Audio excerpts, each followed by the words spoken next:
Bom dia, bom dia, bom dia! Graça e paz do Senhor Jesus seja com todos nós. Uma ótima quarta-feira para todos. Hoje é dia 6 de outubro de 2021. Seja muito bem-vindo ao nosso devocional de hoje. Hoje o tema do nosso devocional é bem legal. Hoje nós vamos falar sobre intercessão. Intercessão que é como se fosse uma arte perdida, né? Uma prática que parece que perdeu seu vigor, que parece que perdeu quase que a sua existência nos últimos anos, né? Eu me lembro eu esqueci o nome quando você fica lembrando do passado. Eu fiquei lembrando mesmo do passado, tem um nome, mas agora eu me esqueci. Nostalgia, lembrei, nostalgia. Eu estava lembrando de forma nostálgica de um passado não muito distante, onde você via histórias ali de pessoas que passaram anos e anos orando, né, pelos seus familiares, pela conversão deles, orando, mulheres que oravam pelos seus maridos que oravam pelas esposas, mas hoje de fato parece que essa arte, né, a arte da intercessão, ela de fato parece perdida, né? E eu não estou falando de intercessão do ponto de vista de um ministério formal, né? Nossa igreja tem um bom ministério de intercessão, contudo, eu estou falando da intercessão pessoal mesmo, de interceder uns pelos outros, que de fato é uma prática que parece perdida. Talvez a resposta é que nós estamos vivendo uma época de egoísmo e egocentrismo muito grande, né? Nossa geração é uma geração que pensa muito em si mesmo, que pensa muito nos seus próprios problemas. Então, uma pregação sobre intercessão, por exemplo, um ensino sobre intercessão, por exemplo, vai ter pouca aderência porque nós queremos saber das promessas de Deus para nós queremos resolver a grande gama de problemas que nós estamos enfrentando, e aí somente talvez, né, isso tenha impedido de fato o povo de Deus de viver essa belíssima disciplina espiritual que é exatamente a intercessão, passar anos e anos a fio orando por uma pessoa, orando pela conversão, orando pela cura de uma pessoa, né? Passar anos e anos a fio orando por pessoas que nos ofendem. Eu tenho uma prática que eu aprendi com a minha querida esposa, a pastora Flávia Heller, que é de mandar, que ela gosta muito de dizer, né, mandar presentes espirituais. Então, pessoas que nos ofendem, que nos irritam, né, pessoas que nos caluniam, a melhor coisa que tem, a melhor resposta que podemos dar é intercessão, é mandar presentes espirituais para essa pessoa. E eu tenho feito essa prática já há alguns anos e Deus tem realmente falado muito forte ao meu coração. Bom, claro que essa história da intercessão não está solta, ela está dentro de um contexto aqui do nosso estudo, da nossa maratona bíblica, que está chegando ao fim, hein? Não sei quem está acompanhando aí desde o início. Alguns foram perdendo fôlego aí durante essa maratona, ficaram para trás, deixaram, né, de continuar a maratona, mas nós estamos finalizando já, não só a maratona aqui dos profetas, mas de toda a leitura bíblica, né? Lemos a Bíblia inteira por porções, né? Não de forma direta, né? Gênesis, Apocalipse, mas fomos lendo ali porções, escritos de Paulo, depois de João e assim por diante. Bom, hoje Ezequiel capítulo 8 e também capítulo 9, além do Salmo de número 135, que salmo lindo a propósito, viu? Então depois, se você quiser, leia. Bom, Ezequiel 8, 9, 10 até o 11 é uma série de capítulos, é uma série de visões que mostra a glória de Deus, que mostra a presença de Deus se afastando do templo exatamente por causa da corrupção espiritual que havia ali no templo, que havia entre os líderes religiosos, né? Então, os líderes religiosos, eles foram infiéis a Deus, aceitaram práticas pagãs, aceitaram práticas de idolatria dentro do templo, e Deus dá agora uma série de visões para Ezequiel, trazendo juízo, né, sobre esse povo. E é interessante porque tem um versículo que, se eu não me engano, está em 2 Pedro, que diz que o juízo começa pela casa de Deus. E é exatamente isso que acontece aqui nesses versículos 8 e 9, aliás, é 1 Pedro 4,17 que fala que o julgamento começa com o povo de Deus, e é exatamente isso que acontece aqui, Deus mostrando que ele se afastou do templo, né? Que ele se afastou ali daquele lugar onde era conhecido como a morada de Deus, exatamente por causa da infidelidade espiritual dos líderes ali da nação. E aí o que Ezequiel faz? Ezequiel, como profeta de Deus, ele assume o papel singular de intercessor, né? Engraçado que Ezequiel, ele faz isso com grande frequência, aquele famoso texto, né? Procurei um homem que se colocasse na brecha, que muitos intercessores usam aí para basear o seu trabalho de intercessão. Ezequiel fala sobre ele no capítulo 33. Mas aqui, no capítulo 9, nós temos então a intercessão de Ezequiel. Olha que texto lindo, gente. Ezequiel 9:8 fala assim. Ezequiel 9:8, isso mesmo. Enquanto eu fiquei sozinho, então prostrei-me rosto em terra, clamando: Ah, soberano Senhor, vais destruir todo o remanescente de Israel, lançando a tua ira sobre Jerusalém? Então, o que acontece? Quando Ezequiel vê aquela visão, tem aquela visão do afastamento de Deus do templo, da morte, e assim, é algo, depois você pode ler, bem terrível que vai acontecer mesmo com aquele povo, o que Ezequiel faz? Ele começa então o seu papel singular de intercessão. Ele começa a orar por aquelas pessoas, ele começa a interceder diante de Deus por aquela pessoa. E isso é muito bonito, sabe por quê? Porque eu e você só estamos aqui porque alguém um dia orou por nós. Você é fruto da oração de alguém. Lembre-se sempre disso. Você é fruto da intercessão amorosa de alguém, até de pessoas. Talvez você é fruto de um grupo de pessoas que se reuniu para orar por você. Eu me lembro que a minha mãe, ela tinha um grupo de oração de várias irmãs que elas se reuniam para orar pelos filhos delas. E eu sou um dos filhos da minha mãe, né? Claro, não sou um dos filhos da minha mãe, eu sou um dos frutos desse grupo de oração, né? Que a minha mãe participava. E se a minha mãe assistir aqui esse devocional, às vezes ela assiste depois a gravação, ela vai se lembrar disso, né? O quanto ela, junto com algumas irmãs, eu me lembro de algumas delas assim de forma bem vívida, né? Irmã Márcia, por exemplo, que orou muito por mim, e hoje posso dizer que sou fruto da intercessão dessas pessoas. E você é fruto da intercessão de alguém. Se não, talvez de alguém, de várias pessoas. Talvez a sua mãe, talvez o seu marido, talvez a sua esposa, talvez os seus filhos, né? Tem histórias lindas de pais que foram fruto da intercessão de filhos. Talvez namorada.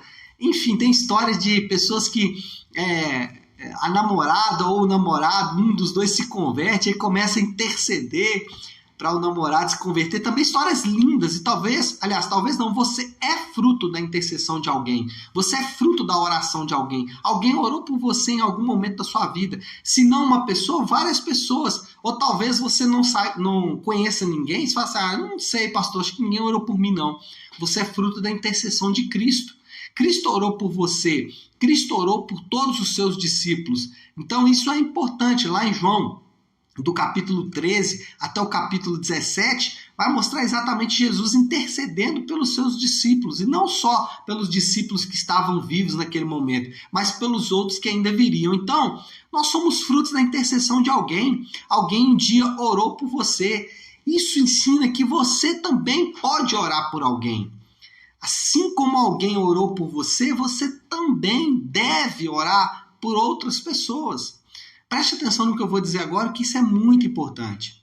As pessoas, elas podem te ignorar. As pessoas podem fechar portas na sua cara. As pessoas podem não querer te ouvir mais. As pessoas podem se afastar de você. As pessoas podem odiar você. As pessoas podem caluniar você. As pessoas podem mentir sobre você. As pessoas podem falar verdades sobre você, verdades que você quer manter escondidas. querem contar coisas de você que você não quer que ninguém saiba, né? Enfim, as pessoas podem fazer todo tipo de mal com você. Elas podem, inclusive, fechar os ouvidos para ouvir a sua pregação. Talvez você está me assistindo aqui nessa manhã, talvez você tenta pregar para o seu marido e ele não ouve. Ele te ignora. Talvez você tenta ensinar o evangelho de Deus para sua esposa e a sua esposa não ouve. Fecha os ouvidos. Seu filho, talvez você está aqui me assistindo e seu filho não ouve a palavra de Deus vindo da sua boca. Ele te ignora. Talvez você tenha familiares que te ignoram, que odeiam você, que te caluniam. Mas essas pessoas que impedem, que ignoram, que caluniam, que odeiam você, elas não podem te impedir de orar por elas. Isso elas não podem fazer. Ninguém pode te impedir. As portas podem se fechar diante de você, mas ninguém pode fechar a porta da oração. Então, assim como alguém um dia orou por você, ore por pessoas também. Ore pelo seu filho, ore pela sua esposa. Nós precisamos resgatar o poder da oração.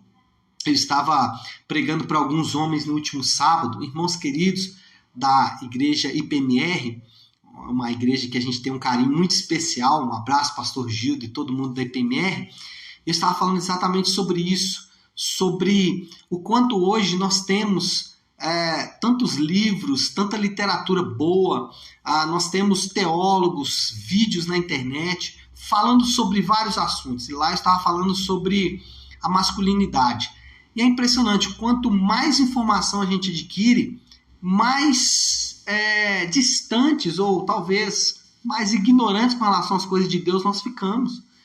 Parece que quanto mais a gente aprende, menos a gente consegue praticar o que aprende, né? Então, masculinidade mesmo, tem uma série de livros sobre isso, mas parece que a coisa não muda. E aí eu me lembrei dos puritanos, né?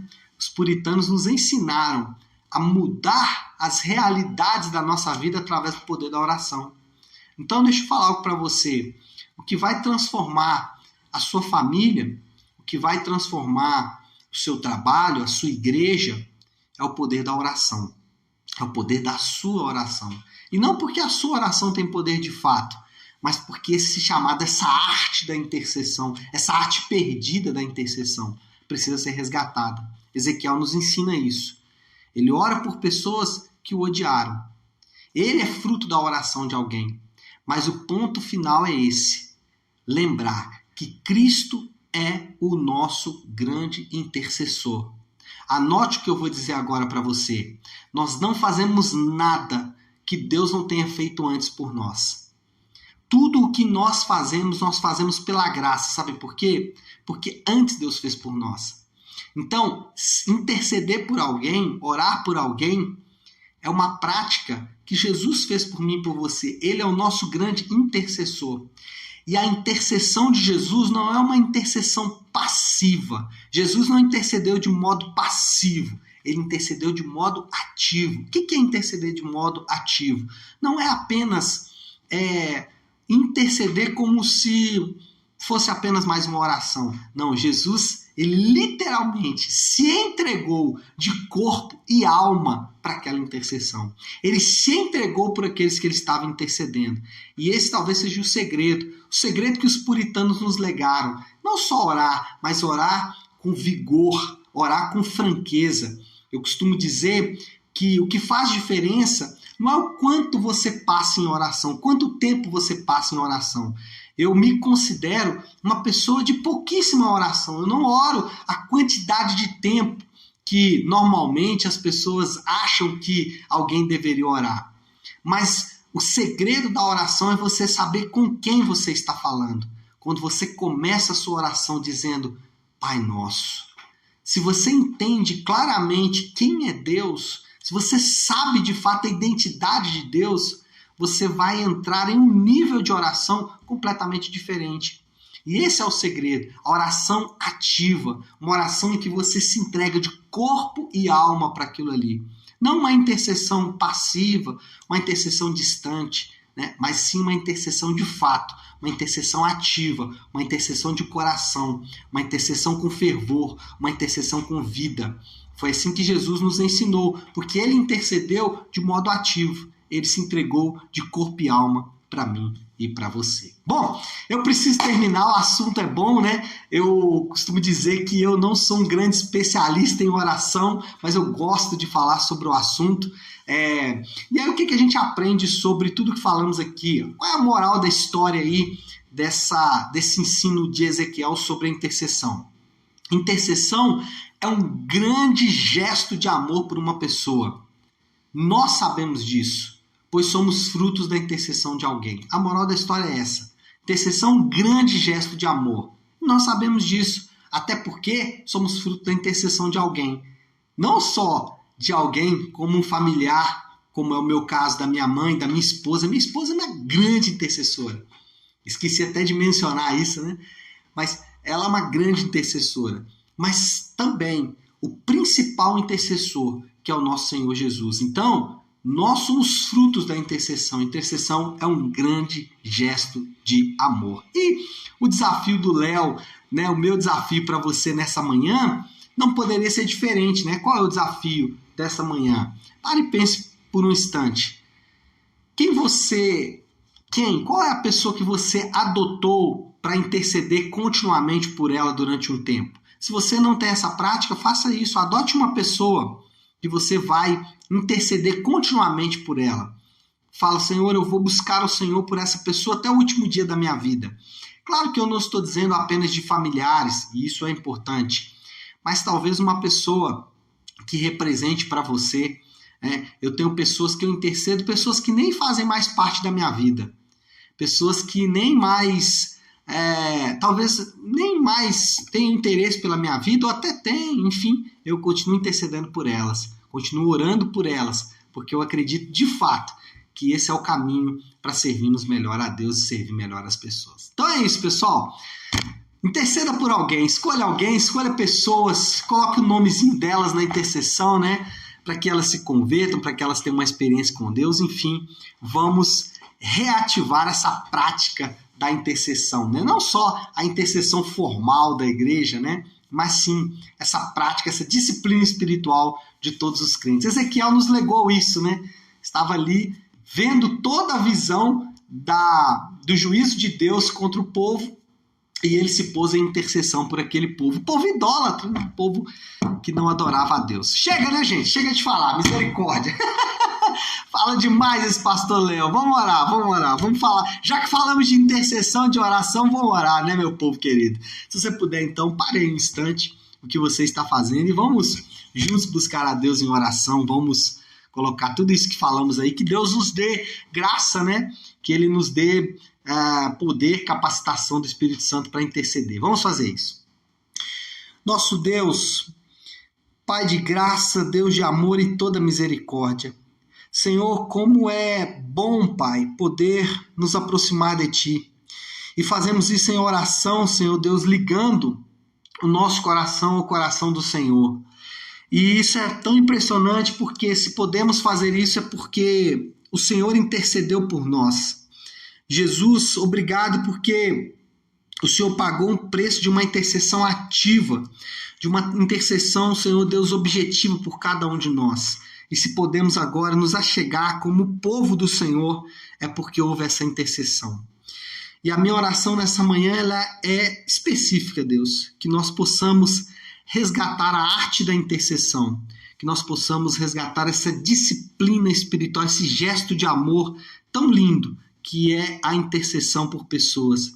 Às vezes, meu Deus, nós estamos envolvidos tanto com os nossos problemas, com o nosso próprio egoísmo, com o nosso egocentrismo, querendo resolver só as nossas questões e deixamos para trás ou deixamos de praticar essa arte linda, Senhor Deus, que é a arte da intercessão. Que o Senhor possa resgatar isso no nosso coração e que nós possamos de novo voltar a interceder por pessoas, porque nós somos frutos da intercessão de alguém e isso é maravilhoso. Nós oramos em nome do Teu Santo Filho Jesus, em nome do Senhor. Amém. Amém, pessoal? Bom, então é isso, né? Vamos reavivar essa prática da intercessão, da oração, tá certo? Que Deus abençoe, um ótimo dia para todos, uma excelente quarta-feira, fiquem com Deus.